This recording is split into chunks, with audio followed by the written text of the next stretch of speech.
Sumagot ang DOLE kung may ginagawang hakbang ang ahensya para tugunan ang sapat na sahod ng mga manggagawang Pinoy. Nasa sentro ng balita, si Melales Moras, live.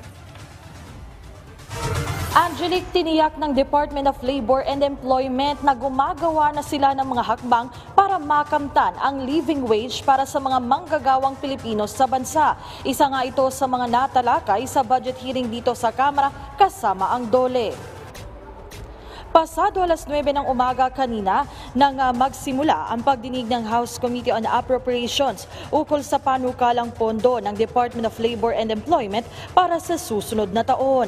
Kumpara sa kasalukuyan nilang budget, bumaba ang alokasyon para sa DOLE sa ilalim ng 2024 National Expenditure Program na nagkakahalaga ng higit 40 billion pesos, kaya't humihiling ang kagawaran ng suporta sa mga mambabatas para sa kanilang ahensya.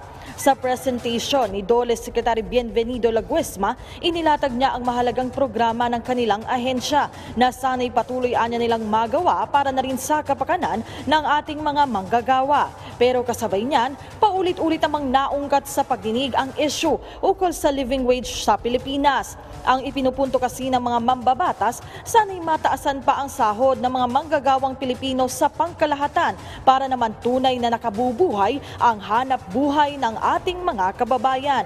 Tugon naman ng DOLE, patuloy silang gumagawa ng hakbang para makamit ito.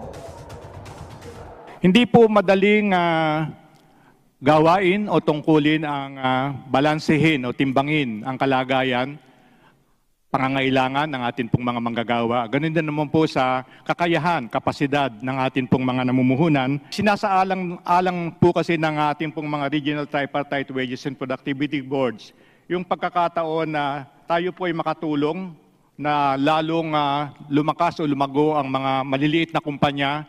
Batay po doon sa tala, Mr. Chair at miyembro po ng ating Appropriations Committee, mahigit po sa 95% ng umiiral ng mga kumpanya na doon po sa kategorya ng micro, small enterprises. So, hindi po namin nakakalimutan yung direksyon na dapat po dumating ang pagkakataon at panahon na yung pong ating pangarap ng living wage para po sa ating mga mamamayan ay magkaroon po ng katuparan.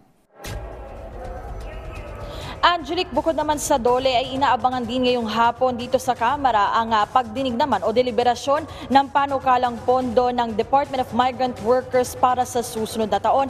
At Angelic, alam naman natin na pumanaw na si DMW Secretary Susan Tutts Ople, kaya't inaasahan mamaya na magkakaroon din ng pagbibigay pugay ang mga kongresista sa pumanaw na kalihim. Bago ngayon ay nagkaroon na isang resolusyon din ang inihain dito sa Kamara ni OFW Party List Representative Marisa Del Mar Magsino bilang pagpupugay at pakikiloksa sa bansa sa naging pagpanaw nga ni Secretary Ople. Angelic? Okay, sino nga bang uupo ngayon dyan, at least dyan sa pagdinig sa Kamara in place of the late Secretary Tutts Ople habang dinidinig yung kanilang budget?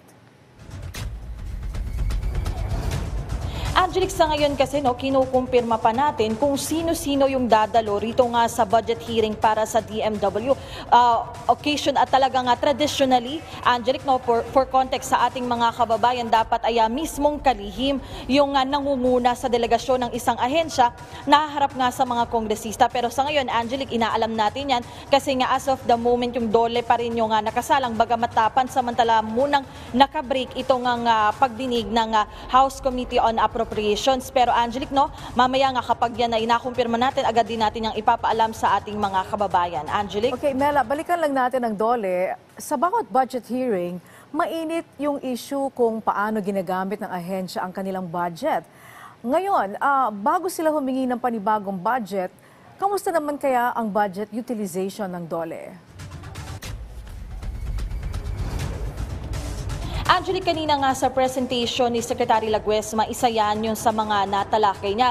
At ang sinasabi nga niya, yung kanilang budget para sa 2023 ay nagamit naman nila at ginagamit pa rin para sa mahalagang programa ng pamahalaan para rin yan sa mga manggagawang Pilipino. At Angelic, understandably, yung 2023 budget nga ng DOLE ay hindi pa naman ubos sa ngayon.